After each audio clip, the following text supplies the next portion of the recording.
Whelan Presley and Van Ho Funeral Homes have been serving Quad City families and veterans for over 100 years.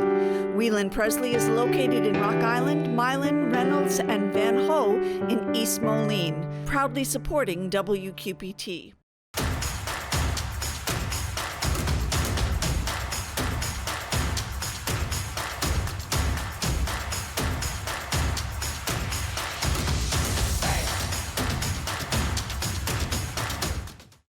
Alternatives is a proud supporter of WQPT and has been serving our community for 40 years. Alternatives provides professional guidance to maintain independence and quality of life for older adults and adults with disabilities.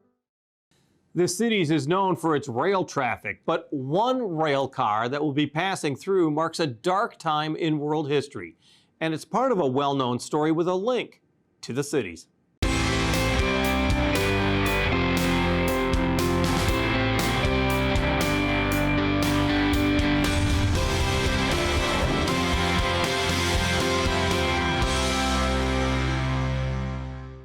It's one of the most powerful symbols of the Holocaust, the rail car.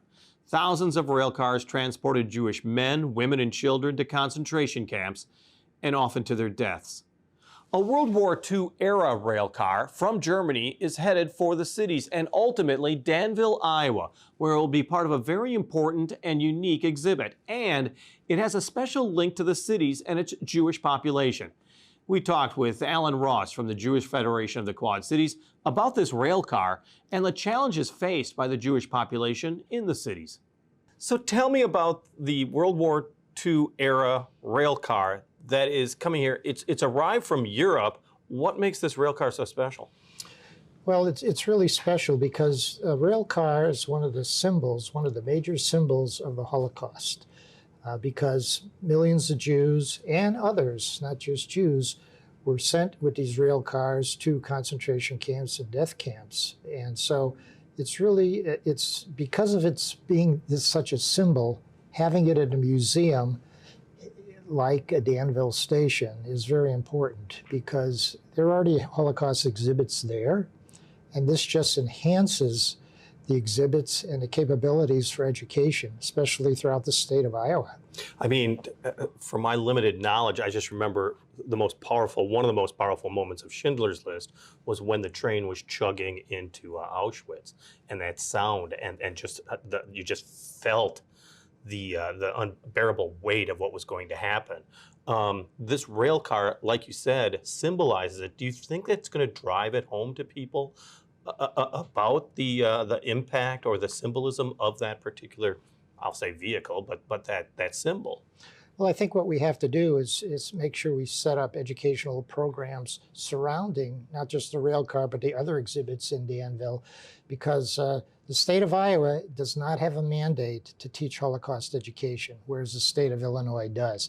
So that's one of the subjects we've been working on and continue to work on is should Iowa have a mandate to make every school teach the Holocaust. And there's pros and cons for both, and that's one of the subjects that we're going to be working on.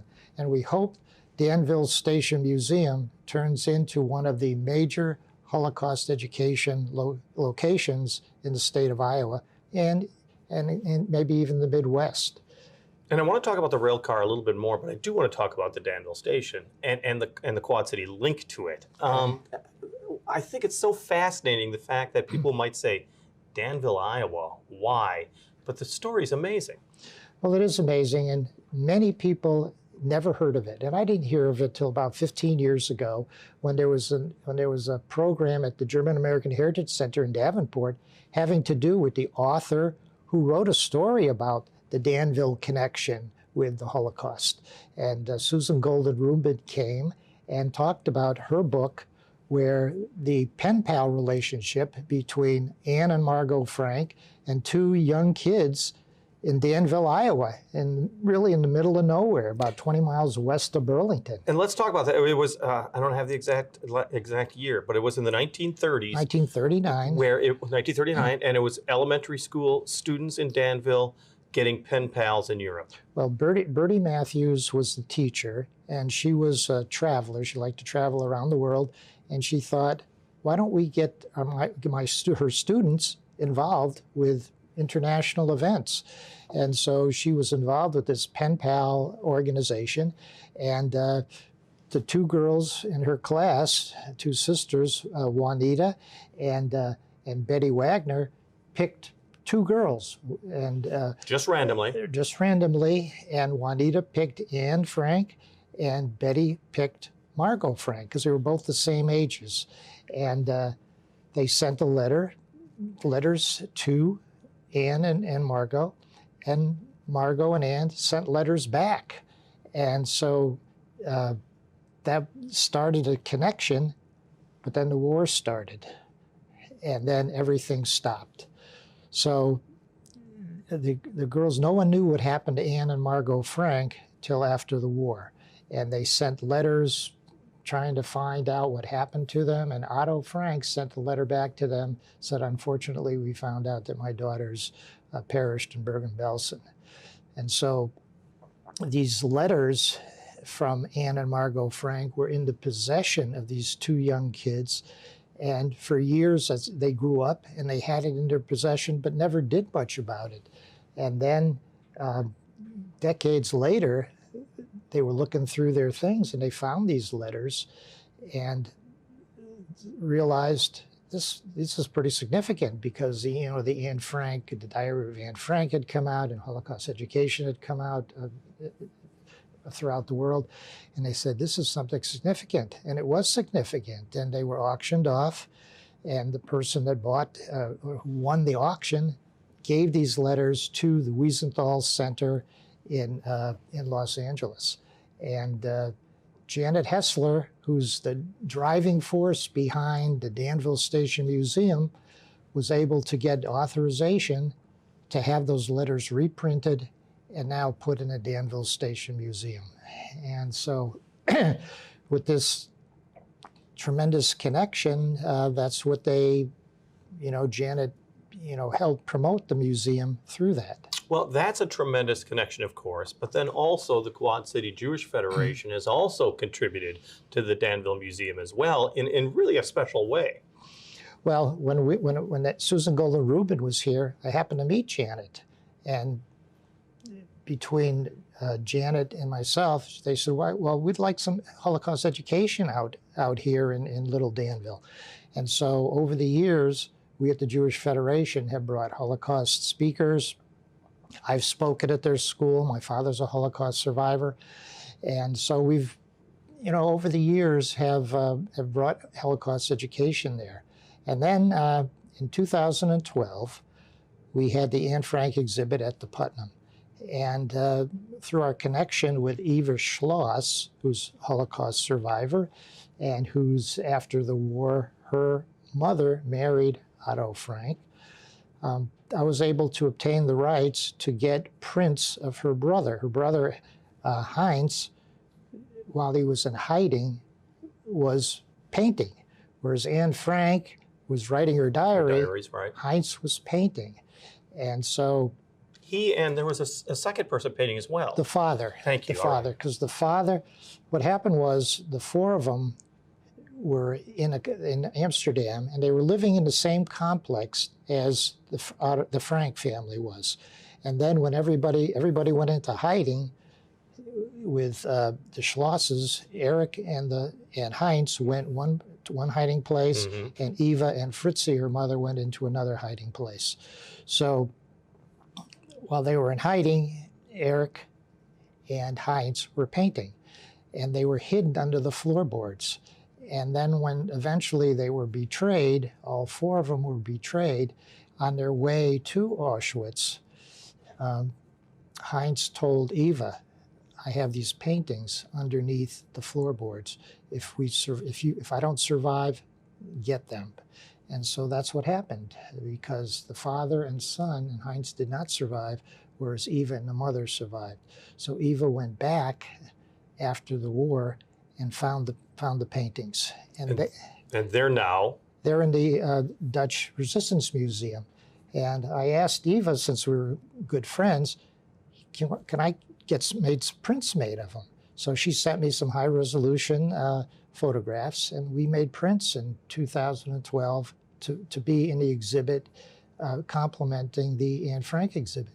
And so I had these 30 prints, and over the years, when Eva has spoken around the country, I would mail the prints to wherever she was, and then they would be mailed back. So they're sitting in my office, and I'm thinking, you know, Eva's getting older. She's 94 years old now. I said, you know, they should be out being viewed. So a few years ago, I got permission from Eva to give the prints to the Danville Museum.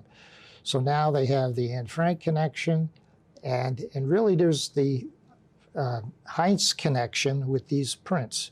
And we feel that we have the only full set of prints in the whole world. It's amazing. And then let's go back now to the rail car, because that really does set up the fact, or explain the fact of the rail car coming through the Quad Cities before it gets to Danville and the significance of that. Right, so about 5 years ago, Janet Hessler again, who's the driving force, said, you know, I'd really like to get a rail car. And by the way, Janet's really impetus to have Holocaust education is her father arrived in Dachau as a U.S. soldier right after its liberation. So he was very affected by Powerful. it. And never talked about it very much, but she knew it changed him as a young man. And so she's always had this interest in teaching, you know, students about what happened in the Holocaust and the lessons learned that we can use today. So 5 years ago, she mentions to me, you know, I'd like to really get a rail car here. And I'm thinking, you know, that's a good idea. Let's see what we can do. Why not? It seems to be a great project to be involved in, so we started looking. We found a rail car, a possible rail car in Macedonia. So we were trying to work that deal. That collapsed, did not work. Then we found a few years ago a rail car in Poland, in southern Poland, in the Railroad Museum there. So we were working, we thought we had it, but that deal fell through for a number of reasons.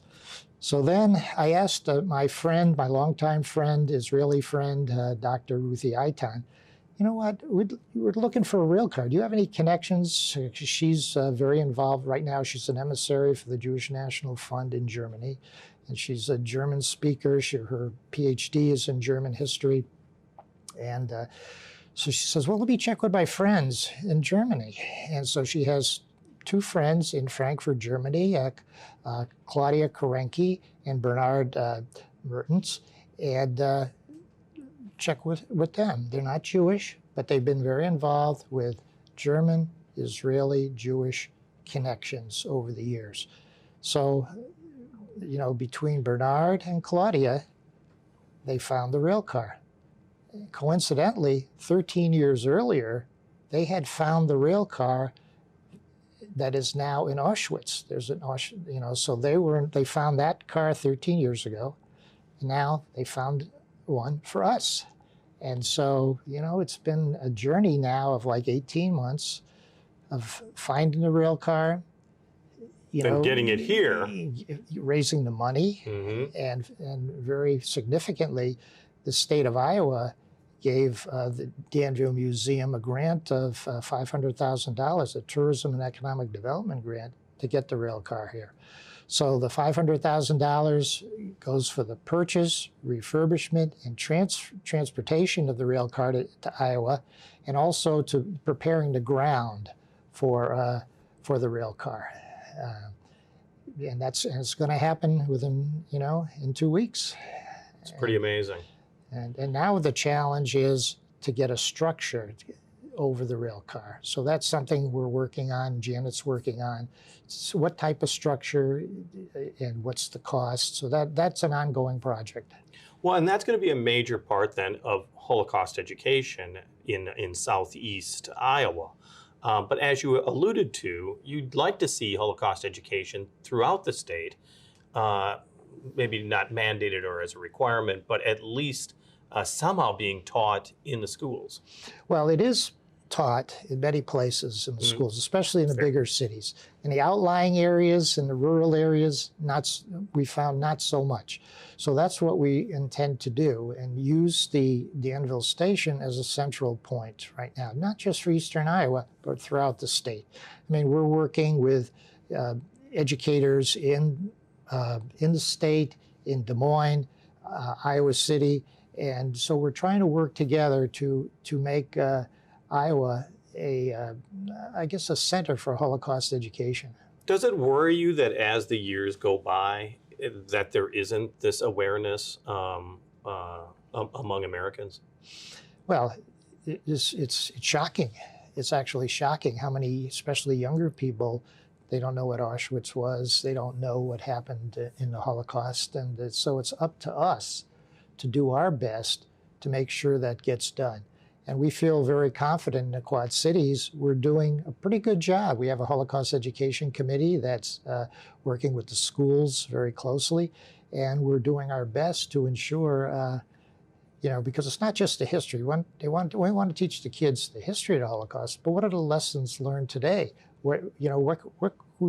So much is needed today in terms of bullying and acceptance. And so we're working on that all the time.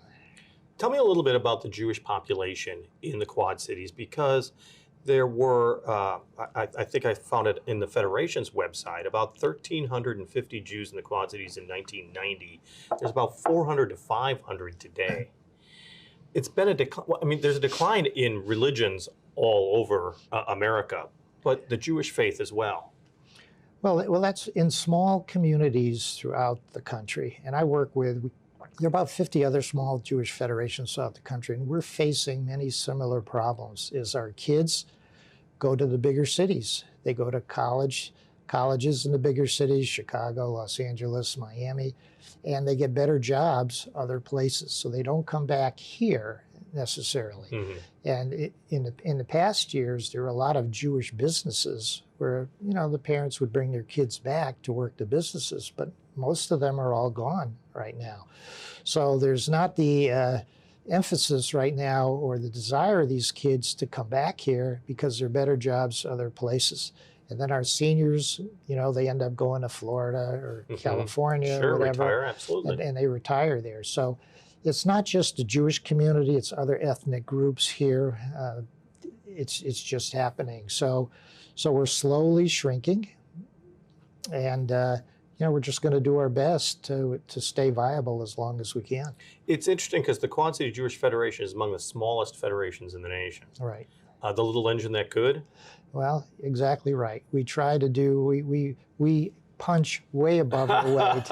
I like that. And try to do that. And because there's so much that is needed and there's so much actually that is wanted here. Because when we had this project recently, last year, Holocaust Education Projects Out of Darkness, other organizations wanted to be involved in this, because of its significance and its learning capabilities.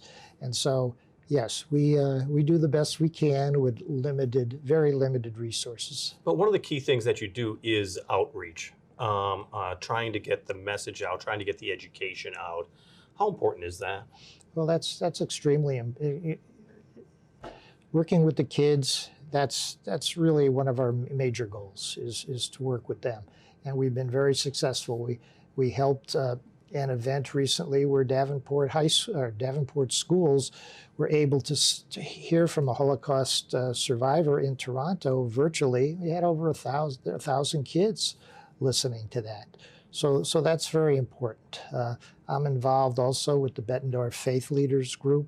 That especially during COVID, how can we help our community? And so our outreach is, all our programs virtually are for everybody. Everybody's involved. Our movie series that we have are very popular. And, we do our best to reach the community. We're seeing an increase in anti-Semitic violence or threats throughout the country. We're seeing it with other ethnic groups as well. Is it a rising concern for you at a local level? Well, Jews comprise about 2% of the population of the United States, but over 60% of the hate crimes are against Jews. And so we're very, very concerned. And when we built our new building, the Beit Shalom building in Davenport, everything was done thinking about security. And that's how the building was built and the surrounding areas. And security is an ongoing concern totally for us because it's all over the country right now. How do we secure our Jewish facilities against any type of threats? And I think we do a pretty good job here. People are very concerned, and we got a $150,000 FEMA grant for security, and we're working on that right now. So it's a problem. In my 30-plus years here in the Quad Cities, I've found very, very little anti-Semitism. Why do you think that is? I think because the community, people work together, the churches and all the faith groups work together very well. And if anything happens, we support each other. So I think that's a large part of it.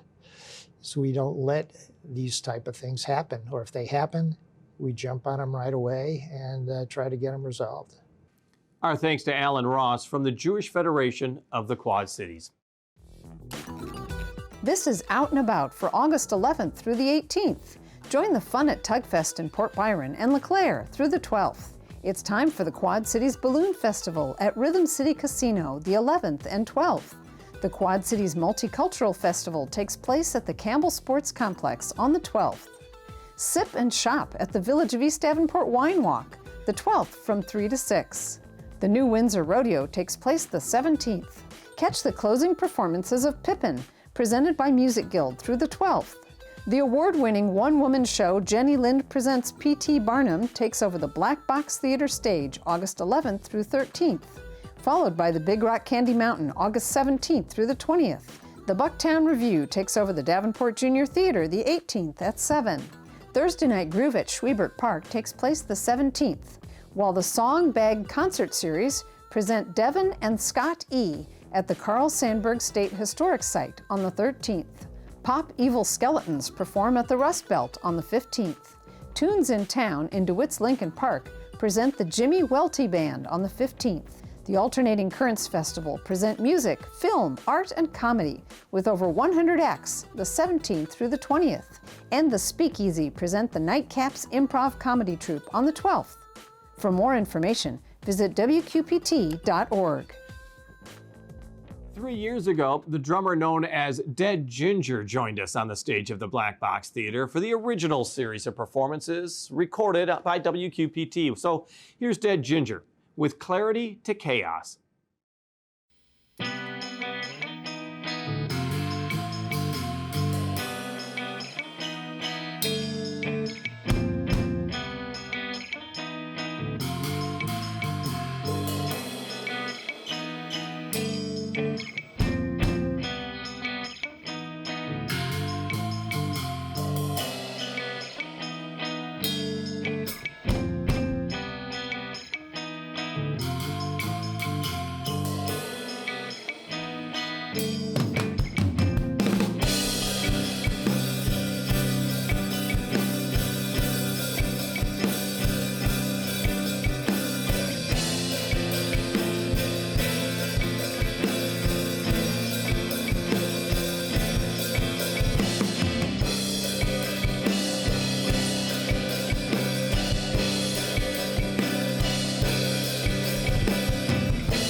Dead Ginger with Clarity to Chaos, performed at Moline's Black Box Theater. On the air, on the radio, on the web, on your mobile device, and streaming on your computer. Thanks for taking some time to join us as we talk about the issues on the cities.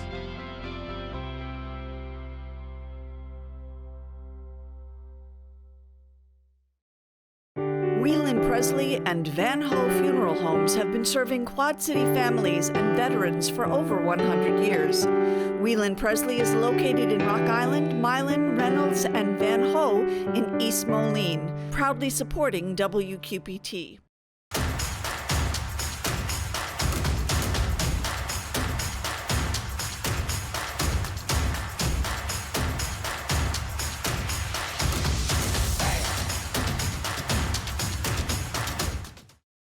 Alternatives is a proud supporter of WQPT and has been serving our community for 40 years. Alternatives provides professional guidance to maintain independence and quality of life for older adults and adults with disabilities.